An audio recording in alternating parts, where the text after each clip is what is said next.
किती जरी लावल तू आभाळाला हात, चिंता तुझी मुक्कामाला त्याच्या काळजात.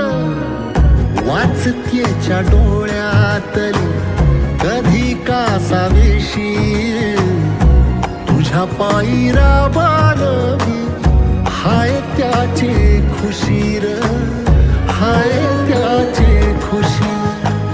घडीभर तू थांब जरा, ऐक त्याची धापर, लई अवघड हाय गड्या उमगाया बापर.